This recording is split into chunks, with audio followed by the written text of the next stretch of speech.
Welcome back to the fourth of 4 lectures on Islam. This is the last major content lecture. There will be one more lecture. I'm going to do a lecture that gives you a bit of a summary, and my tease for the last lecture is that normally that would come in conjunction with the final that we would do on the last day, and I always want people to stick around. We go over the final, and then I give a bit of a summary of the class. So we won't be going over the final in the final essay, but I'll be summarizing the class to some extent. I like to joke that many of you have asked me throughout the semester that we had, what do I think? And so I will throw in a few of my thoughts, some of which you have gotten over the semester. And then the tease is that I will tell you how I did that magic trick. So, and I hate to put it on tape, but I will. So, one more lecture after this, but this is the final lecture on Islam, and this will enable me to put out the test on Islam. This is the fourth of 4, and we'll wrap up Islam today. That's the plan. I'm wearing black. Notice I've had the earth colors on for Islam. I talked about that in the last lecture, and it's turning a little dark today, so as we look at this case of wisdom, situation with women, rather, and jihad. So, but before we get started too, I promised, in the last lecture I talked about the Shia-Sunni split, and I also talked about Sufis, and this is my Sufi teacher. His name is Pir Vilayat Inayat Khan, and if you just, the beatific smile, he was just he was a great teacher. He has since passed away. He was the head of the Sufi Order of the West, founded an organization, had a center in upstate New York called the Abode of the Message. I spent a 1-week retreat with him once that was just magical, and that's where I really developed my emotional and experiential connection to Islam. So that was my teacher. Another example of darshan. Let's turn to, I didn't start, I'm going to keep this sheet going. So we're going to turn to a topic today that is in the news as we speak. And I'm not talking about the coronavirus. I'm talking about this issue of jihad. Jihad, which in the news today is made out to be the Islamic call to terrorism, to fighting the infidels, to really, whether it's in Israel or whether it's in the West, these fundamental Muslims that are trying to spread their view, the Islamic State, the ISIS, and some of the terrorist groups, and they hide behind this word jihad. Jihad means, I find this interesting, jihad means struggle, and it is not a word that calls you to arms. The struggle, this is very much, this word in Arabic, and we have that word in Judaism, Israel, which means to wrestle, to struggle with the divine.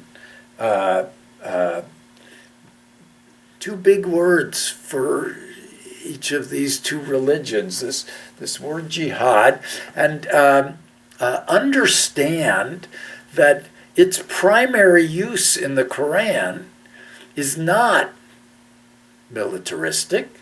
We like to say in Islam is that there are two jihads. There is a greater and a lesser jihad. The greater one is the struggle within ourselves, the struggle to do the right thing, to be righteous. Islam realizes that this is a struggle. It's not easy. Pray 5 times a day to follow the teachings, to the charity, the fasting. It calls on you to rise to these occasions. It is an inner struggle. In Judaism, it's made out to be the struggle between what is called the inclination to do evil, the inclination to do good. This is the struggle in Islam. Remember, Jewish and Christian teachings are embedded in Islam, the 3 Abrahamic traditions. And so the internal struggle, this is the greater jihad. This is the bigger battle that you are called to. The struggle to do the right thing. The struggle to overcome temptation. This is the greater jihad. Now, at the same time, there is this lesser jihad, and that's the struggle with others. Remember, going back to the story, that Muhammad was persecuted. That his teaching of monotheism, his rebellion against the idols of the Kaaba, this was not well received by the Quraysh tribe, by the merchants of Mecca, so to speak. This is what their business depended on. Think Abraham destroying the idols of his father that his father was making. That story. And remember that the recitations of the Quran are somewhat contextual. Muhammad would get guidance for what was going on at the moment. Guidance at the time. Now, we have exactly the same situation in Christianity and Judaism, where you've got Gospels taking place at a certain time, where you've got an Old Testament which literally spans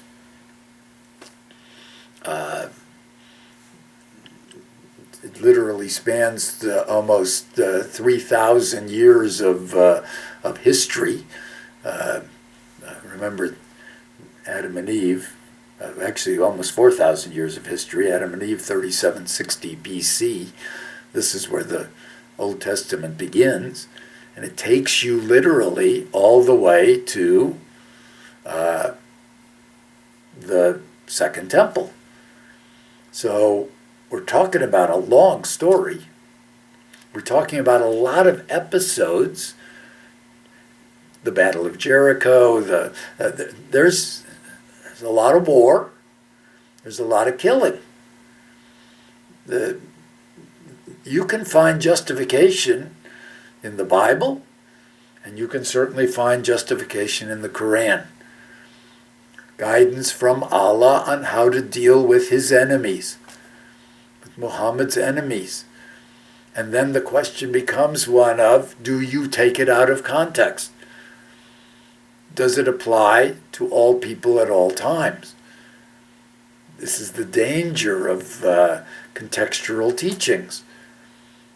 Do you use it as a metaphor for other times, or does it become literal? And so we have these battles in all religions between the literal side that says that it's the Word of God, that says that the Bible is the Word of God and creation is the way it was. And then you have those who use it for inspiration, metaphor, updated, interpret it to what would it mean today under current circumstances. This becomes one of the issues in reading virtually any religious scripture. And this is particularly an issue when it comes to the Quran. So, for example, we have something called the sword verse. The sword verse in the Quran, often taken out of context, is a verse. This is Surah 9, verse 5, Ayah 5. This is the verse that basically is talking about, now, historically, Muhammad, after exile to Medina, spends a number of years consolidating the tribes. The Arabian Peninsula had all these pagan tribes, and they had those acquisition raids, and they fought each other for limited resources. And Muhammad actually is virtually the King David of the Arabian Peninsula. He unites these tribes, some of them voluntarily. They saw what was going on. They joined the party. They threw away their idols and aligned themselves with Muhammad. He was becoming the power in the area, and Medina the power base of the area. Others didn't acquiesce so easily, and so there were military actions. They fought each other. The pagans would try and raid a tribe aligned with Muhammad. And this becomes something that is known in Islam as the sword verse, often quoted. The context being that it involves some of these pagan tribes. And in this verse before, he basically is saying that those pagans with whom you have entered into alliance and who have not subsequently failed you in anything nor aided anyone against you, fulfill your engagements with them. For Allah loves the righteous. This is the preceding verse. This is the context. But then Allah goes on in verse 5 and says, basically, but when all else fails, then fight and slay the pagans wherever you find them, and seize them, beleaguer them, and lie in wait for them in every stratagem of war. That's the big verse. That verse is like the justification. We can go after them. I read you the covenant of Hamas with Jews hiding behind a rock, and the rock will say, there's a Jew hiding here, come get me. Come get him. That was from the covenant of Hamas. This is an inspirational verse for many of the terrorist operations that we see. But I gave you the context ahead of time. And this is in the same verse. If you do not stop at the end of that sentence, if you will go on, it says, but, if they repent and establish regular prayers and practice regular charity. Remember those pillars of Islam. Then open the way for them. For Allah is oft forgiving, most merciful. If one amongst the pagans asks you for asylum, grant it to him, so that he may hear the word of Allah, and then escort him to where he can be secure. This is because these men are without knowledge. This is the context. But you take it out of context, you can take just about anything out of context in the religions that we're talking about. Because that brings us to a big year. Remember, we're in the 700s. What happens after Muhammad is that this unification of the tribes, this expansion of Islam continues. It continues both to the east as well as to the west, towards the Middle East. Ultimately, it will move towards northern Africa. It will make it all the way to Spain. It will make it all the way to the Pacific Ocean, and become an empire that exceeds that of even Rome. But an important year. If I were in class, I would ask you, does anyone know what happened in the year 1099? 1099.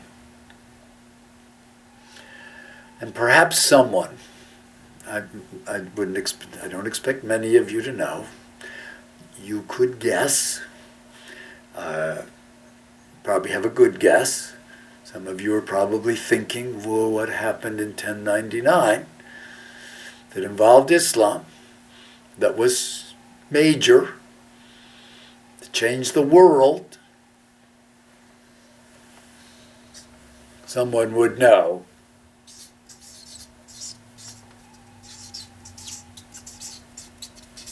This is when the Crusades began. The Crusades.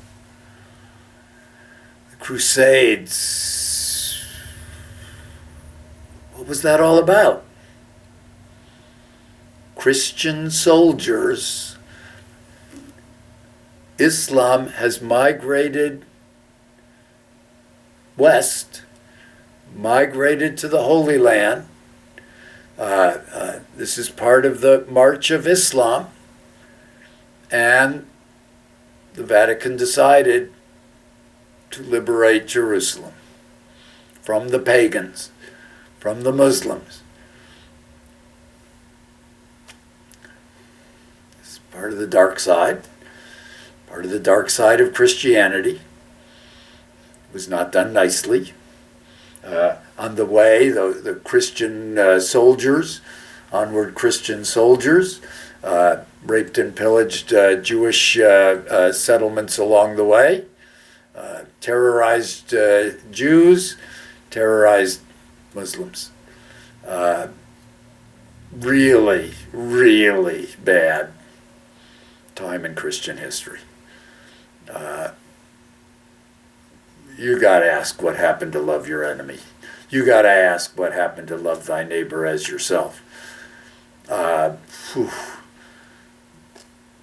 It was, in effect, John 14:6 on the march. That verse in John, the one that says that Christianity is exclusive, that the only way to the Father is through the Son.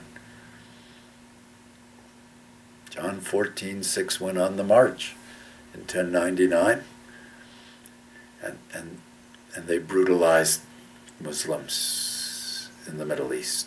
Brutalized. Till ultimately they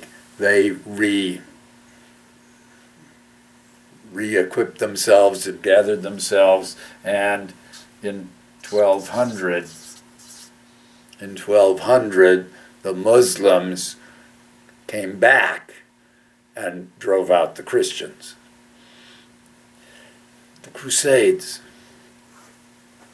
Yeah, it's 800 years ago. And the Holocaust is 75 years ago. No one's forgetting so fast. This has not gone unnoticed, even by Muslims today. This terrorism, to say that Muslims don't trust Christians because of the Crusades is a reach, but it's real. To say that blacks don't trust whites because of slavery, yeah, that was 150 years ago, 160 years ago. It's still true. We hold on to grudges. We worry that whatever started that could start all over again. In this case, it's John 14:6. This motivates. This is an issue for Islam. It's kind of the joke. The joke, while we now have the issue in Israel and Palestine, between the Palestinians and the Israelis, in general, while that's an issue today, in general, Islam and Judaism, Muslims and Jews have gotten along much better than either have with Christians. This is where the conflicts are. Where the conflicts are. You also, I can't talk about jihad, and I can't talk about even the Crusades, certainly about what's going on today in terms of Islamic terrorism, without talking about this issue of martyrdom. That when you die in defense of Islam, when you go out fighting for Islam, that heaven is promised. We talked a little in the second lecture on the descriptions of heaven and earth and hell in the Quran.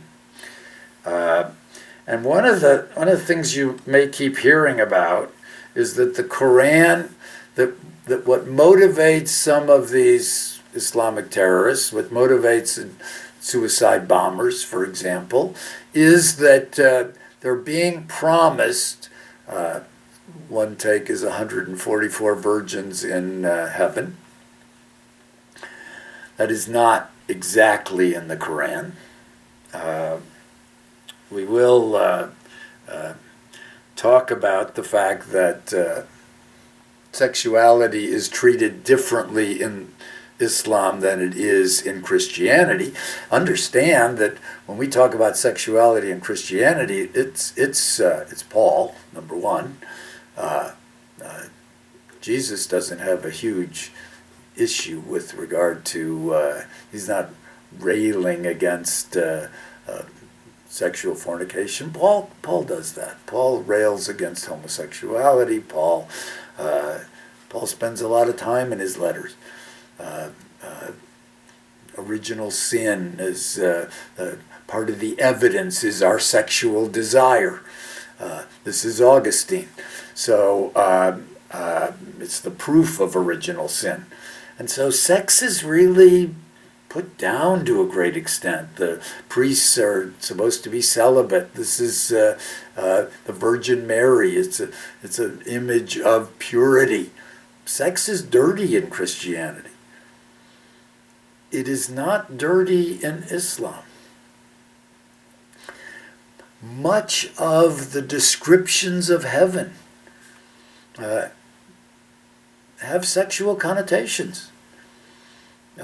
Sex is a pleasure provided by Allah. that we are to appreciate. Adam doesn't fall. Adam's resurrected. Adam and Eve.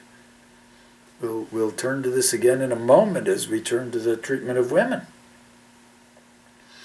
But here we have, this is, you will find this. It's not 144 virgins, and the interesting issue is the interpretation of the word. In this in this translation, the word used will be maidens instead of virgins. This is Surah 55. There's a whole series of verses. It runs from 54 all the way to 78. I only have to read every other one. You'll get the idea in a moment. This is the description of what awaits us in heaven. This is a description of what awaits martyrs in heaven. It says, "They will recline on carpets whose inner linings will be of rich brocade. The fruit of the gardens will be near and easy of reach. Then which of the favors of your Lord will you deny?" That line will repeat itself. That's the every other line. In those gardens, in them will be maidens chaste, restraining their glances, whom no man before them has touched. Then which of the favors of your Lord will you deny? Like unto rubies and coral, then which of the, so I'm going to leave out the then which of the favors of your Lord will you deny? It's every other line. Is there any reward for good other than good? And besides these, there are 2 other gardens, dark green in color from plentiful watering. In them, each of them will be 2 springs pouring forth water in continuous abundance. This issue of, it's a desert. This is the description of heaven. In them will be fruits and dates and pomegranates. In them will be fair companions, good, beautiful, companions restrained as in their glances, in godly and goodly pavilions, whom no man before them has touched, reclining on green cushions and rich carpets of beauty. Blessed be the name of your Lord, full of majesty, bounty, and honor. That ends Surah 55. It's a motivating description. This has been embellished.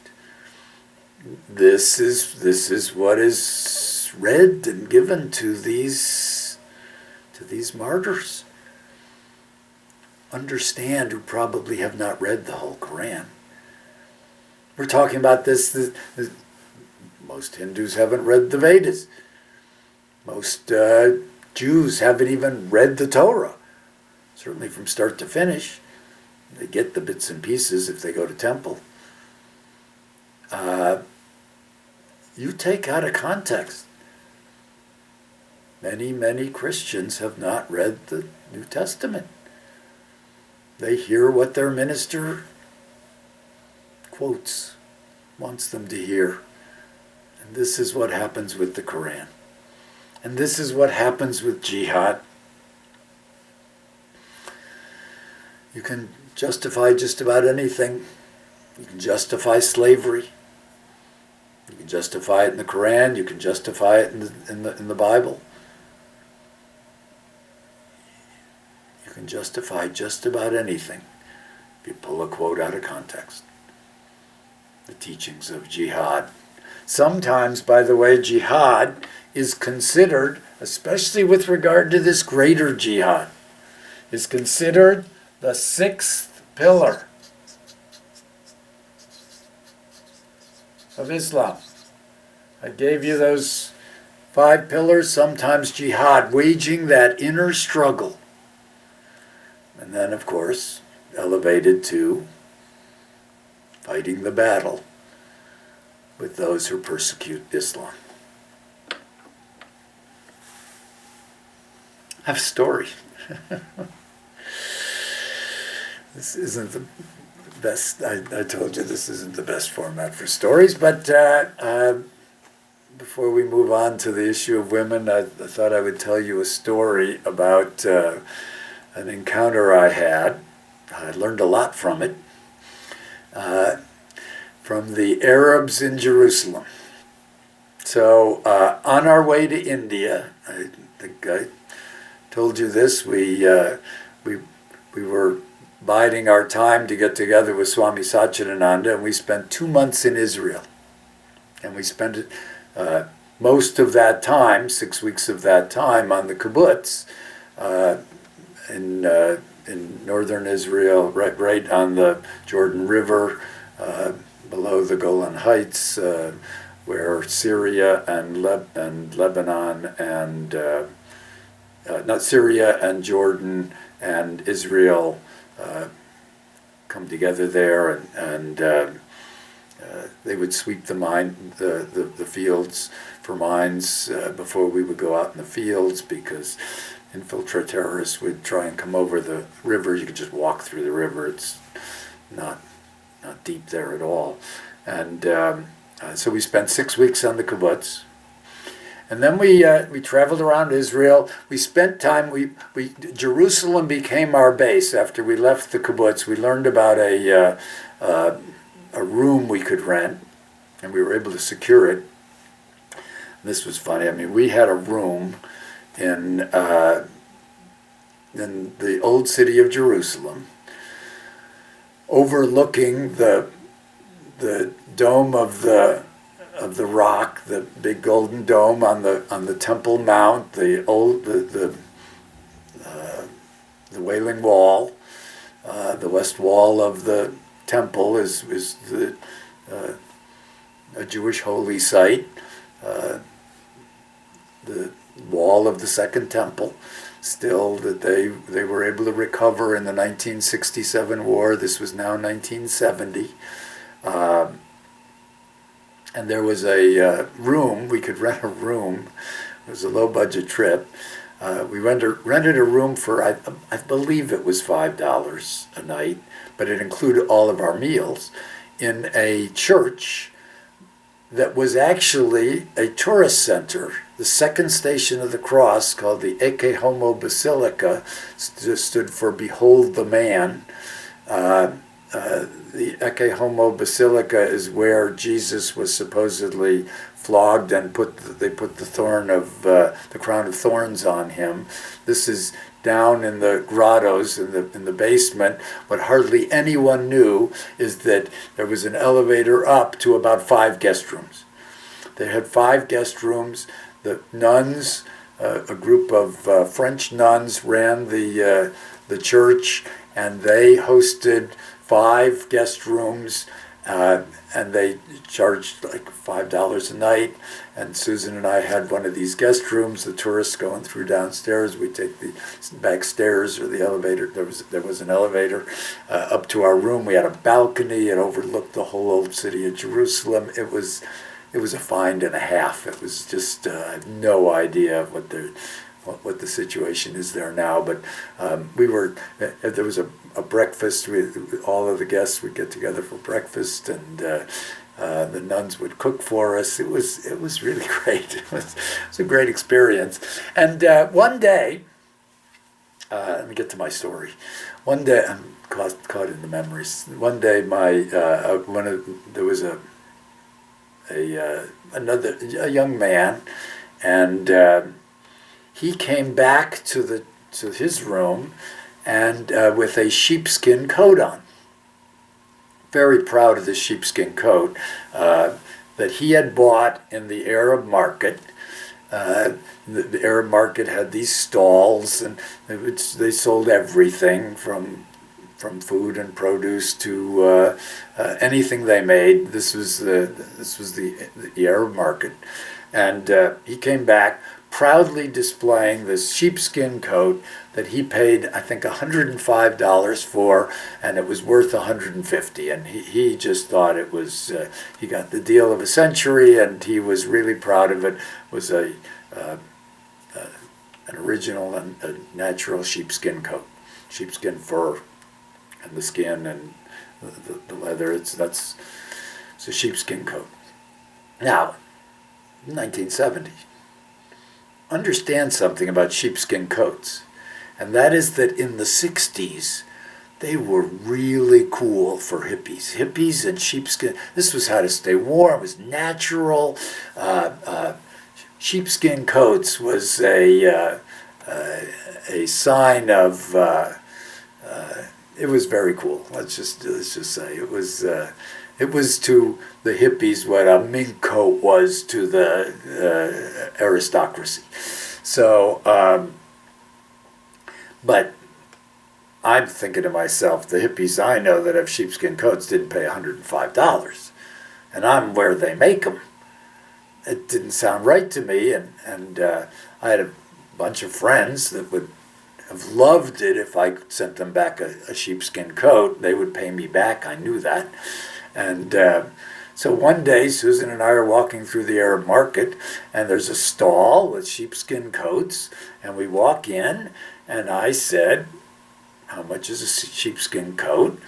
And he said, "How many do you want?" And I said, "Well, that's a good question.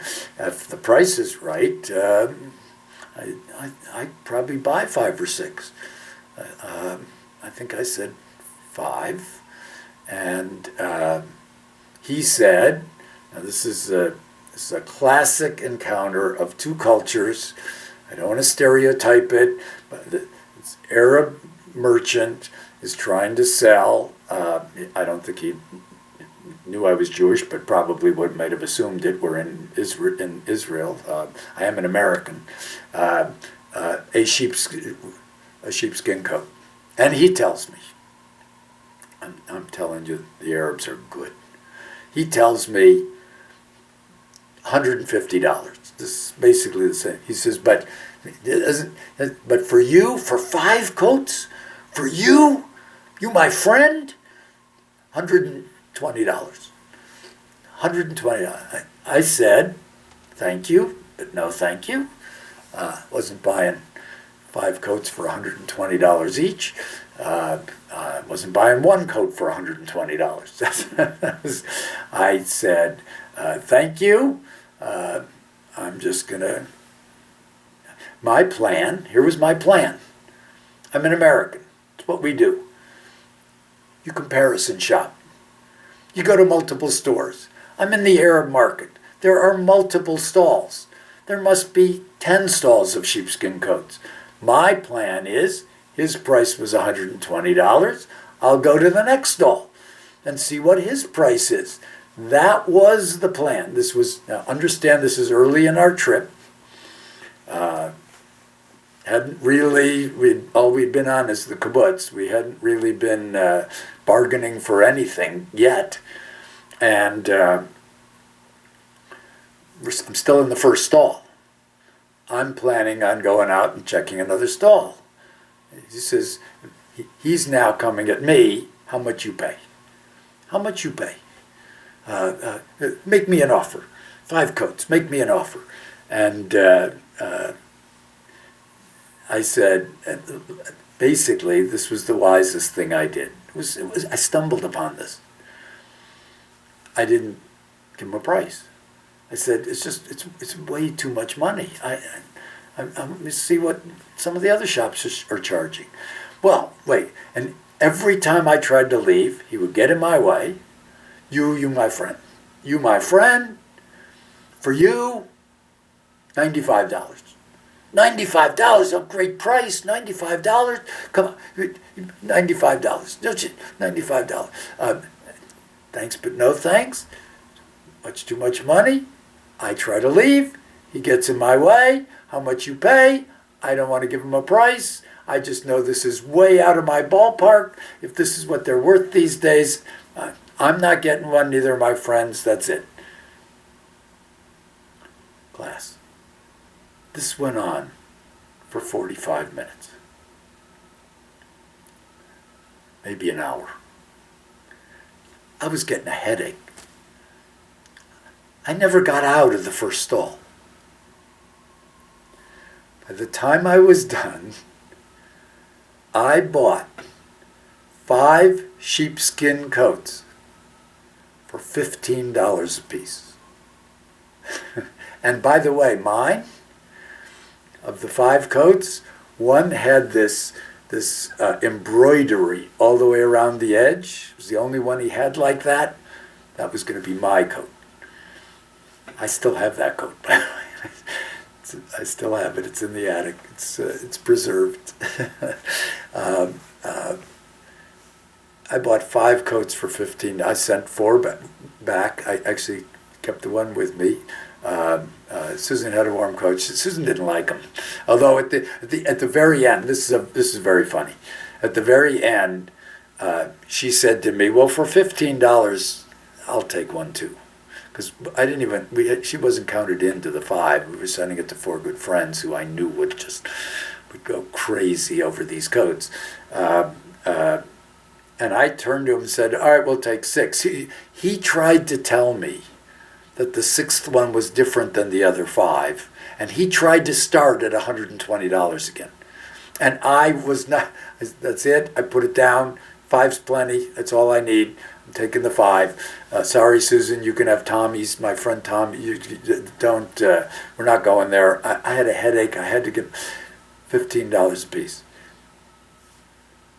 There's a lesson here. This lesson stood us in good stead for the rest of our trip. You're not at someone's lowest price until you can walk away. That was the teaching. That's what I realized. For the rest, we traveled to India from one end to the other, came back through Africa, East Africa, came back through Europe. Bargaining. Bargaining's the way the world works. Even in the United States. If you go to buy a car, try to leave. I'm telling you, this is how to bargain. You can always go back. They'll try and tell you this price is only good today. Forget that. You walk in tomorrow, it'll be the same price. You don't succumb. It's how to buy a car. It's how to buy. A lot of car dealers have gone to fair pricing and no haggling, and I certainly appreciate that. But go to buy a used car, you'll haggle. I'm telling you, it's the secret. In India, I bought a boat ride once. A boat ride. The guy was going to row Susan and I up and down the Ganges for about an hour. And he was like 70 years old. I should have been doing the rowing. He started at 15 rupees. A rupee's worth about 10 cents. I got the boat ride for one. I gave him more. I was 10 cents to row us up and down the river for an hour. It's a game. It's a game in the world. I came back. My Jewish cousin, who we were visiting in Jerusalem. When we went there for dinner, I said to him, I told him the story, and he said, look, they consider it points in heaven to cheat a non-believer in Allah. This was on some level playing out jihad in the marketplace with me. The power of their, this is why they're such good bargainers. The power of their religion is behind them. You know, it's funny, you go through the Arab market, you don't see them dealing like that with other Arabs, with other Muslims. They all seem to know the price.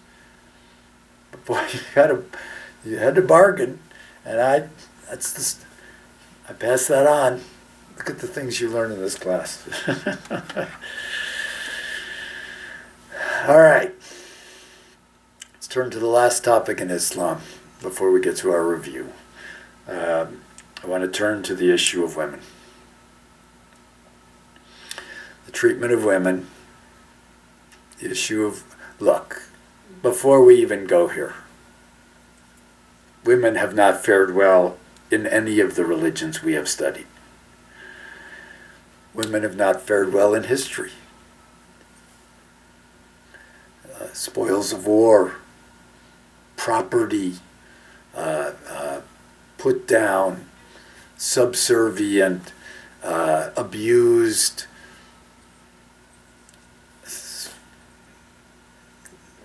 You learned about it in Hinduism, the dowry killings, the sati, the widow burning, treatment of women, widows, orphans. Huge issues throughout history. Huge. Islam is no different. We have vestiges of all of them today. In Islam, it's an interesting bit of a mixed bag, and that gets back to this issue of contextual, especially with regard to the Quran and the recitations. Before Muhammad, the plight of women in the Arabian Peninsula was terrible. Before Muhammad, they were, remember, those acquisition raids, it wasn't just for food and water. It was for women. It was for, women were traded and bartered. Women were not educated. Women were forbidden from reading the Quran, just as they were forbidden from reading the Vedas and the Talmud in Jewish history. And women can't be priests in Catholicism. Women not well served. Muhammad was a reformer. Muhammad, I told you, we pulled this out of the stories. 4 daughters. He lost his 2 sons. Ultimately replaced by Zayd, the slave boy, and Ali, his cousin, the son of Abu Talib. But his 4 daughters were precious to him. And as a result, Muhammad ushers in some major reforms with regard to the treatment of women. First of all, let's draw this line, looking at the issue of women.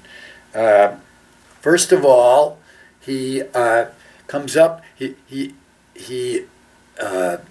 enacts something called bride wealth in place of dowries. In place of a dowry, where the bride has to pay the husband's family to take her off their hands, what happens is that in Islam, the groom's family pays the bride, gives her a gift, and it is called her bride wealth. This is wealth that is only hers. She gets to keep it. Husband has no rights to it whatsoever. This is her gift, and hers alone. It's called her bride wealth.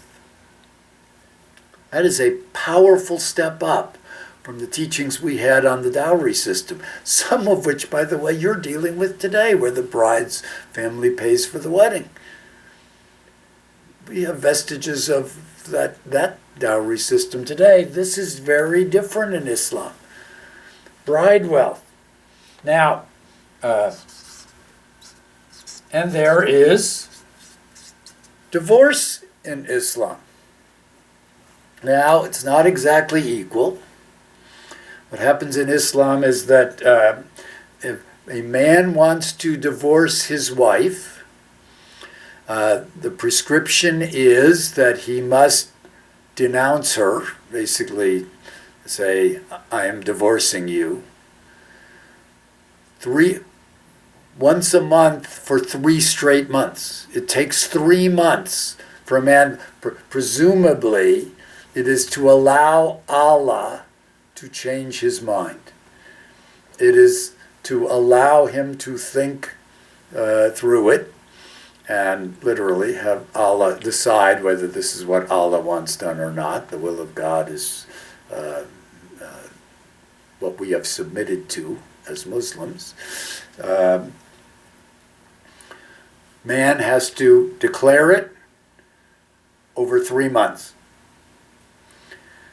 A woman can get divorced, has the right to divorce as well.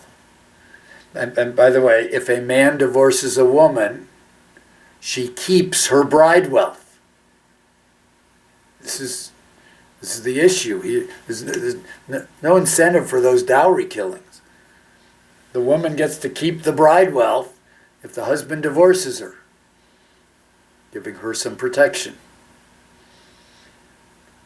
Unless the woman divorces the man, in which case she has to return the bride wealth.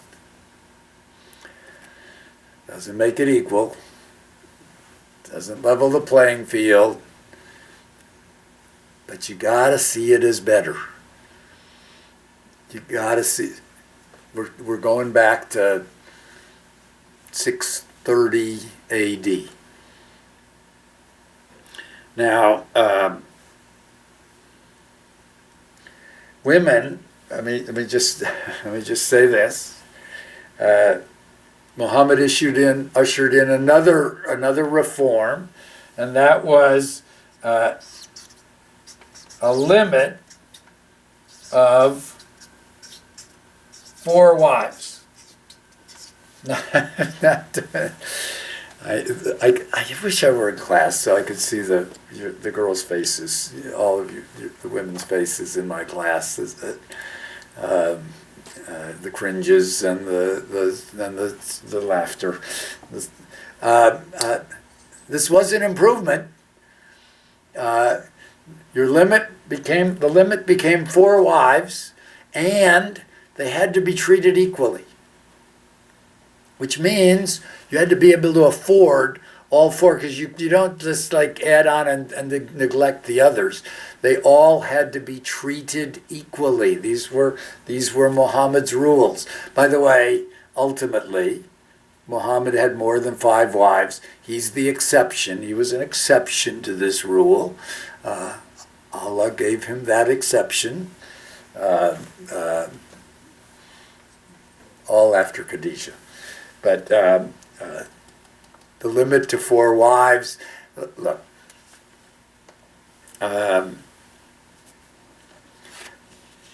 slavery is in the Bible, but we've moved beyond it.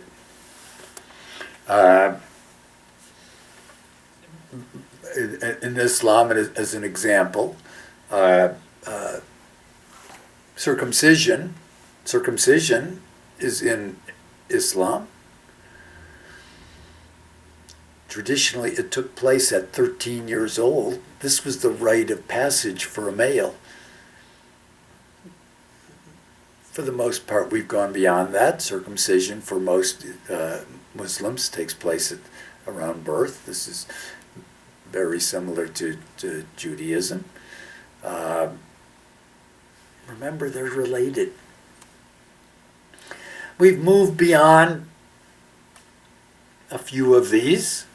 I'd like to think. We've moved beyond, most of Islam has moved beyond plural marriage. An issue. 2 issues, though, I want to turn to. This is the background. Some of the improvements that Muhammad brought. 2 big issues with regard to women in Islam. I'll give you the bad one first.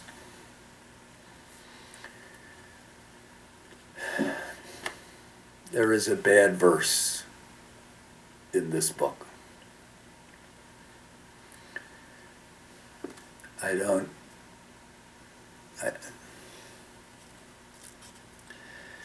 It is known as the striking verse.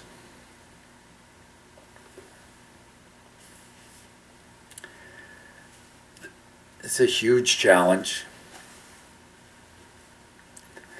Know what a challenge this is for women in Islam. This book is the Word of God. This book is God's teaching. Feminist movements in Islam have had a hard time going up against the Word of God. I already set the stage for this by telling you that sex in Islam is not quite the same as sex in Christianity. It's extolled. It's a pleasure given by Allah. It's encouraged. It's described. It's beautiful. Not out in public. We'll get to that in a moment.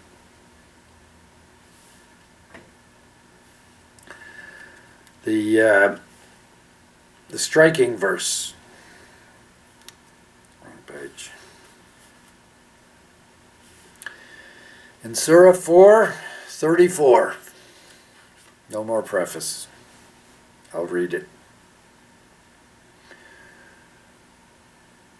Allah speaking.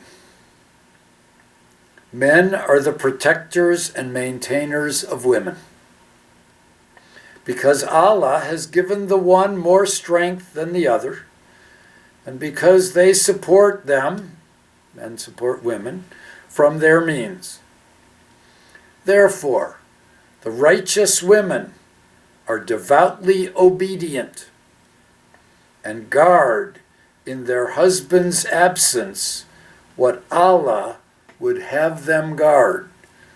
This is going to lead into the modesty issues for women.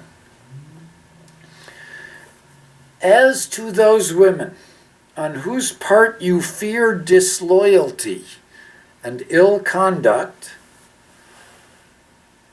3 steps. First, admonish them. Next, refuse to share their beds. Remember what I just said about sex. Denying a wife of sex is a denial for them. This is the second step in the disciplinary process. First, admonish them. Second, refuse to share their beds. And last, strike them.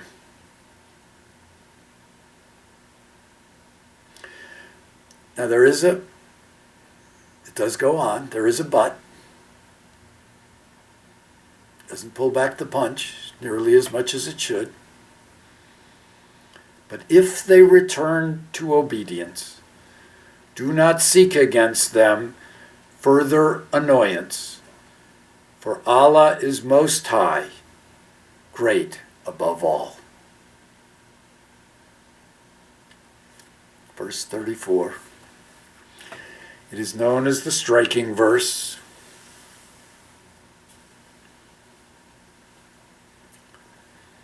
I can't defend it. I don't agree with it.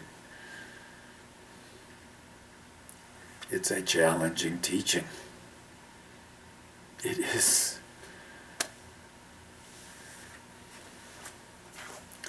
You know, it's funny. We have made progress. But men, when they want to maintain their power, they go for the literal. I'm afraid this is part of what we see throughout the Muslim world. Men are the protectors and maintainers. In Saudi Arabia, women just got the right to drive a car. And by the way, this was just in the last 2 years, women are allowed to drive a car only if they carry with them permission from their husband.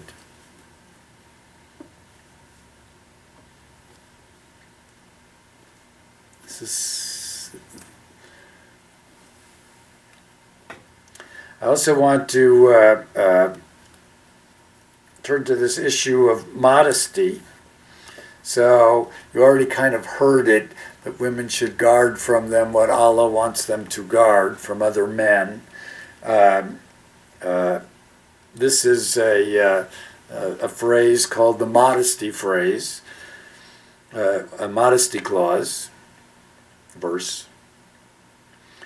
And say to the believing women, this is Allah speaking to Muhammad, what to say to the believing women, that they should lower their gaze and guard their modesty, that they should not display their beauty and ornaments except what must ordinarily appear, that they should draw their veils over their bosoms and not display their beauty except to their husbands, their fathers, their husbands' fathers, their sons, their husbands' sons, their brothers or their brothers' sons, or their sisters' sons, or their women, or the women, or the slaves whom their right hand possess, or male servants free of physical needs, those are the eunuchs, or small children who have no sense of the shame of sex, and that they should not strike their feet in order to draw attention to their hidden ornaments.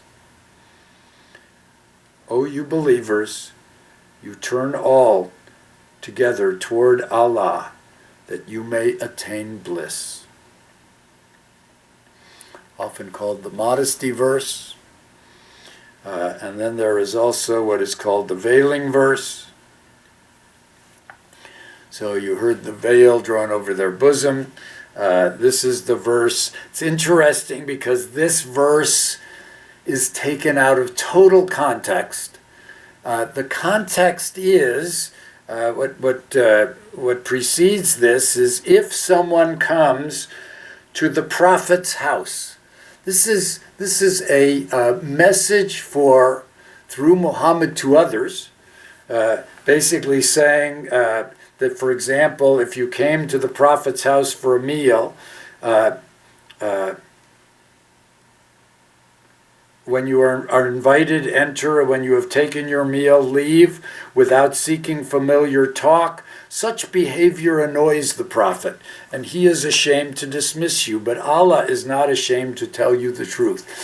Allah is giving this teaching that Muhammad's too nice, and he won't tell you, so don't bother him so much.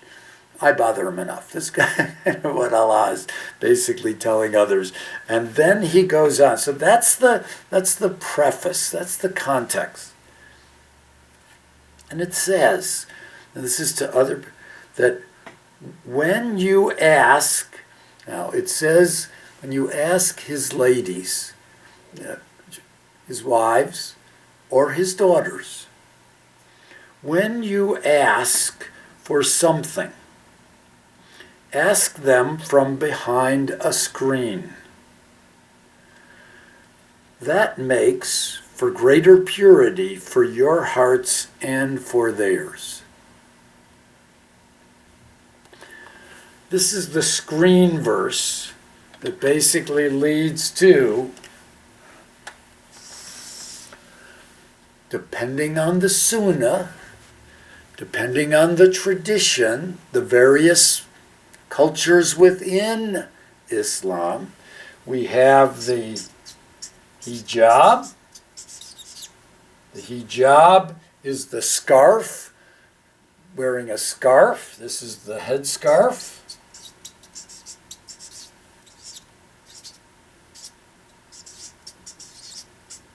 The headscarf, a symbol of modesty, carrying out the wishes of Allah.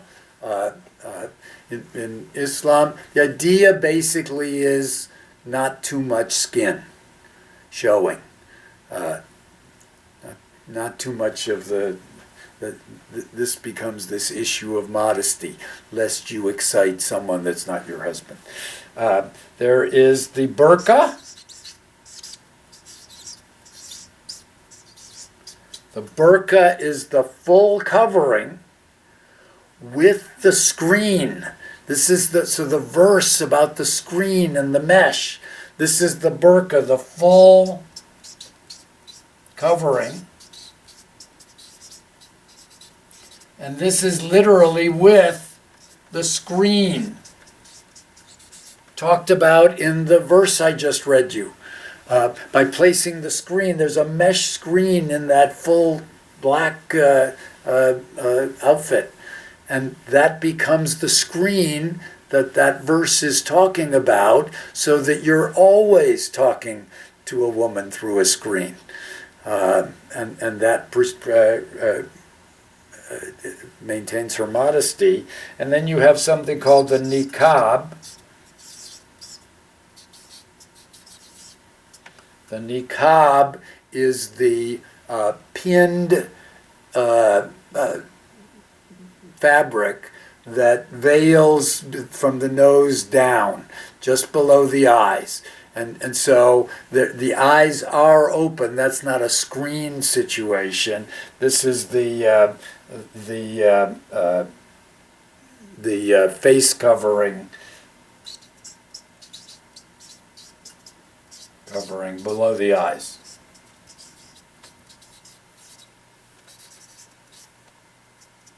Below the eyes. Usually worn in conjunction with a hijab. So you put that piece of fabric over. These are all part of the teachings, part of the issue of the modesty teachings, the treatment of women in Islam.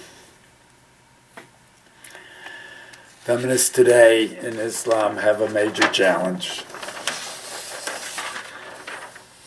It's tough to argue what Allah meant against Allah's own words. Look, women haven't been able to, we've had pushback in the liberalization of Christianity. Catholic Church isn't going along with it.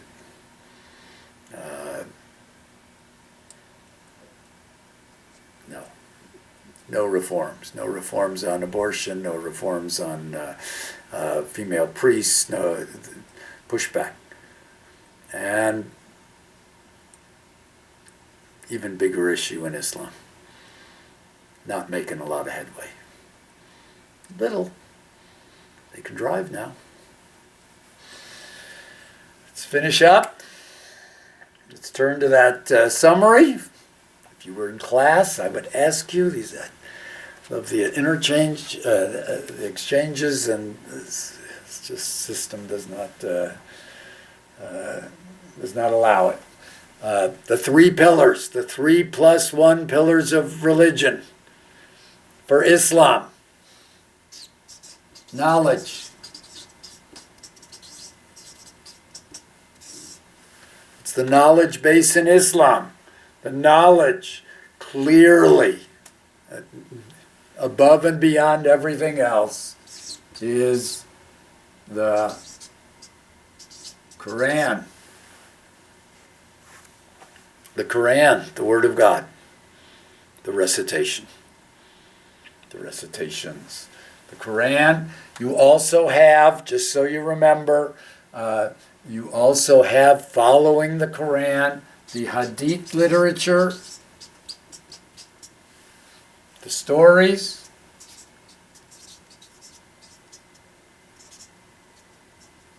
leading to the Sunnah, the tradition.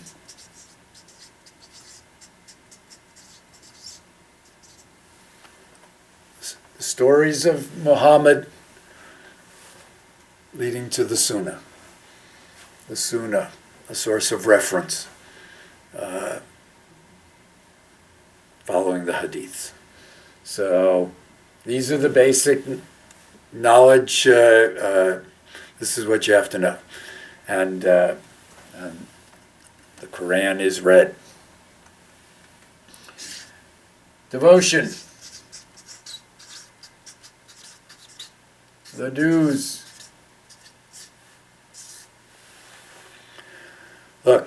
It's prescribed. It's right there.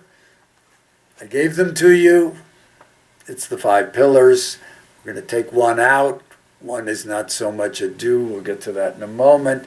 You have prayer, salat, the prayer, 5 times a day. The rakas,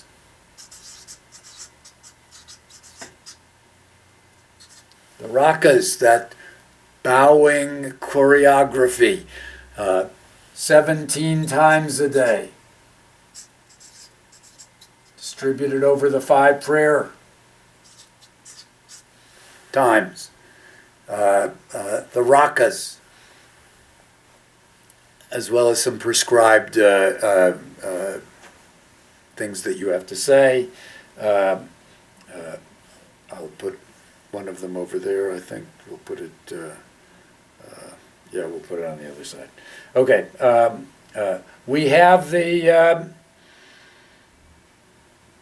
fasting. The psalm. The fasting in the month of Ramadan. The fasting. We have the zakat. Zakat, I would be asking you though, this zakat is the charity. It's a due in Islam. And we have the Hajj. No, it's 2 J's. The Hajj, the pilgrimage. Once in your life. I hope you saw that that video with the that I put into the introduction, that National Geographic video of the Hajj. Boy, powerful, an amazing experience. I did forget that under prayer there is also something called Juma. Often an A. Juma is the Friday communal prayer. At the midday service, communal. The midday service on Friday is when people gather in the mosque, when the imam speaks, not just leading a prayer, but actually giving some kind of a sermon. If you're ever invited, this is the, I think I mentioned it, if we were doing a field trip, it's on a Friday afternoon in Cuyahoga Falls that I schedule, and we witness the Juma, which is the major service, so to speak. The dues, the list given to you primarily in the 5 pillars. Over here, we have the beliefs. The beliefs, one of which is more powerful than any other, and that's basically this fierce monotheism. Fierce. Allah means the God. And it is professed, the Shahada. It is professed in the Shahada. The Shahada, the 2 statements of belief. I'd be asking you, it's a need to know. There is no God but God. There is no God but Allah. Muhammad is God's messenger. Muhammad is Allah's messenger. 2 lines. The Shahada. That is how monotheism is expressed. This is the big belief. The big belief. Also, we have that, what is called the Fatiha, which is the opening surah of the Quran. I I read it to you. That's the statement of how great God is. It's not the first recite, it's not the first surah that Muhammad received, but the opening, sometimes considered the mother of the Quran. It is said at it is recited at the daily prayers. The Al-Fatiha is the opening of the Quran. The statement of another statement of the glory of God. The glory of God. There's something called the takbir.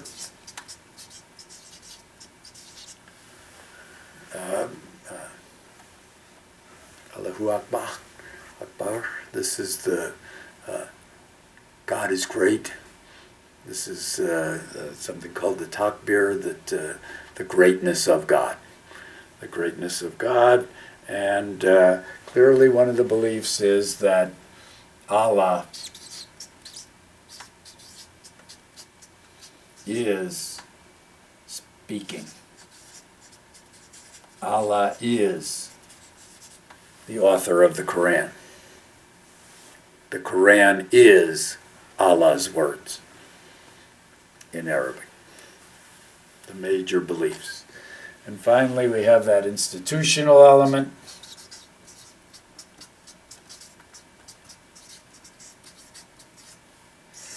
Again, no major central institution. In Shia, it's a little more centralized.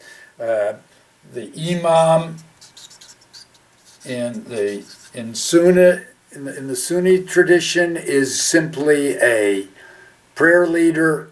In Shia, it is a representative of Muhammad. We have caliphs. This is mostly in Shia that they are caliph is the successor of Muhammad. Shia is waiting for the 12th caliph to show up. A little bit like the return of the Messiah or the second coming of Jesus. These are some of the terms associated with it, and clearly we had the Shia versus Sunni, the two big branches. There is, I introduced you to that, the Sufi branch as well. Summary of what we've talked about over 4 lectures in Islam. And that brings my formal teaching to an end. So there'll be a quick test on Islam. There'll be a final essay. And I will be doing one more lecture in which I put all 5 together and share with you a little bit about where I stand on these issues, and I'll teach you the magic trick. So one more lecture to say goodbye in. So good luck on your tests. I wish that this was under better circumstances. Stay well, keep your families well, stay safe.